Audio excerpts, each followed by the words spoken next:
So in this segment, we're going to be discussing kind of the UK seeing more kind of far right riots outside of um, hotels where asylum seekers are being housed, and kind of the scary nature of it because immigration has been such a big topic over the years in this country, predominantly because the government doesn't want you to look at the other really key things like cuts to education, cuts to healthcare, cuts to other public services, cuts to councils. So they go back to classic fashion of blaming immigrants, talking about immigration constantly, and part of the immigration conversation is asylum, because of the fact that certain countries we don't allow safe routes from, like Afghanistan, so they cross the English Channel, and then people get all mad because they're like, oh, they're queue jumping, they're crossing the boats, we don't know who's coming in, when they have to prove kind of who they are and where they're from. In order to claim asylum here, it's not a simple case of you saying I'm from Afghanistan and the UK government be like, don't worry, you're in, lad. It doesn't work like that. But interestingly, I was talking to one parliamentary veteran. They are really, really worried. They said to me, we are going to have a summer of riots. You can just feel it, they said. It is a tinderbox. That was the word used by Neil Hudson, the Conservative MP for Epping Forest, on this programme on Friday. And what this person said to me is that it's no doubt that the bad elements are driving the violence and the disturbance, but they are feeding off concerns in the community. And listen to what which is this is what they've done before. When you had the whole Stockport situation as well, where they were trying to insinuate who the killer was, and they just insinuate, oh, it's a refugee from Afghanistan and things like that. Veteran MP said to me, they're talking about how they're seeing a change in their constituency. Good, ordinary people feeling their town is changing around them. Because of all the fear mongering around it, because politicians keep obsessing over this policy. You got the Labour government talking about the small boat situation, despite the fact that we saw above expected inflation, despite the fact that we saw the economy shrink instead of grow. Instead of the fact that we're seeing a genocide in Gaza, but yet the government is obsessed with the small boats. They go to church, they have a house, and then they're caught on either side with what we call HMOs, houses in multiple occupancy. Which again, that's a failure of government, because they should have set up dedicated facilities for asylum seekers to process their claims. Just like they should set up dedicated facilities for homeless people as well, in order to help them. And they say that there are migrants there, and these people feel that they are losing control. That is losing control of what though? That's what I mean. Like, you see more brown faces, and now you're like, no, I've had enough of this. As a mainstream politician, you've never heard that sort of language before, but that is reflecting, they would say, the concerns on the ground. Yeah, because, people get duped. We saw this during the Brexit referendum. People were lied to and they believed it because of jingoism.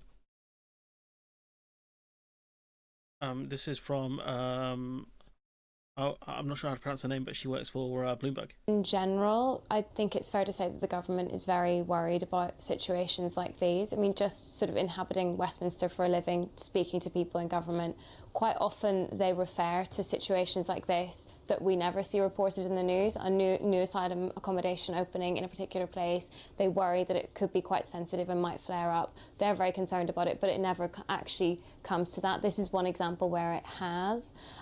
It's a pretty difficult one to deal with. And even in the Runcorn by-election, when I was up there a few months ago, this was an issue as well, not specifically about an asylum hotel, and it didn't sort of emerge into violence, but this was a talking point during the by-election campaign.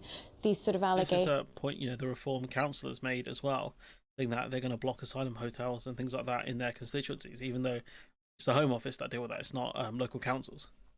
That people in migrant accommodation in the community were responsible for sort of sexual harassment and assault of local residents. So this is... And, if that's the case, that should get looked at, and that should revoke someone's chance of getting their asylum claim, granted in the UK. Like, if you're out here harassing people and committing crimes, like, why should you be able to claim asylum here? Just become a... Why would you be the person escaping persecution and then going on to harass people? It doesn't make sense. A talking point in our politics that I think a lot of the parties find it very difficult to deal with, apart from Reform, which of course wanted. Yeah, they lean into it, because I saw this speech, right? This is from what's her name, Angela Rayner, right? This was they meet a cabinet, right? And Starmer's asked Rayner to look into the situation in Stockport. A year on from the horrific attacks in Stockport, Starmer asked Rayner update the cabinet on the work she's been doing to repair social cohesion.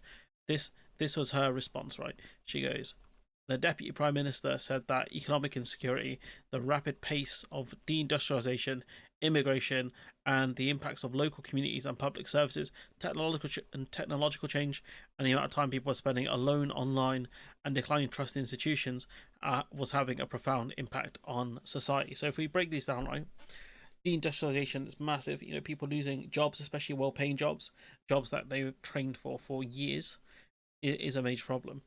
The impacts on local communities and public services, we've seen massive cuts from consistent Tory governments that have cut local councils and essentially local systems to the bone, where it's completely awful. Like if you're in the rented sector and you call the council to look at your property that's got black mold, chances are no one's going to turn up.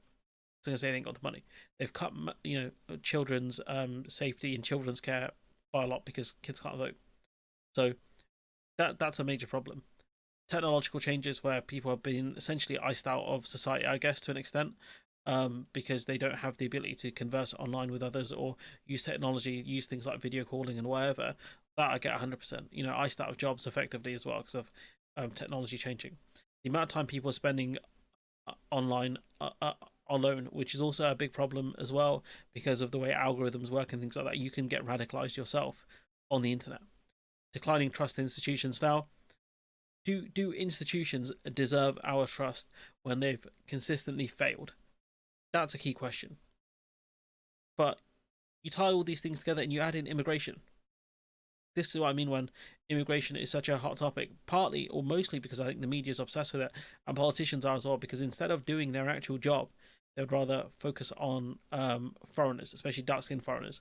Say they're the problem right there, officer, instead of actually doing their job. You got David Lammy consistently just chatting about the situation in Gaza, nothing else. No sanctions or anything like that.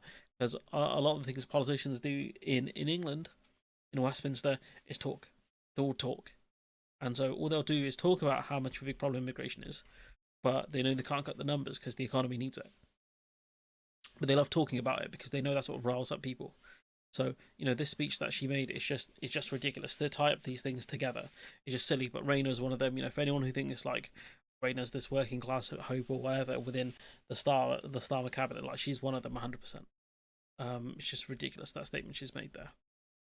So stupid. But anyways, you can see kind of social cohesion is massively still consistent breaking apart in the UK. That's one of the reasons why Reform are doing so well. They're promising easy fixes for people, but given that Labour are also following Reform to an extent, you talk when you throw immigration being a problem alongside deindustrialization, it's just crazy to me that they're doing this. And this is what I mean when I say like they are feeding into the far right narrative, because the far right say immigration's a problem, the Labour Party say immigration's a problem. I look at that, it's the Spider-Man meme, them looking at each other, and then the question is who's going to deal with it, the Labour government or the far right? It's obviously going to be the far right. But anyways, I'm going to leave it there. Let me know what you think in the comments below. Like, comment, share, subscribe, support the channel from Patreon if you can, and hopefully I'll see you in the next one.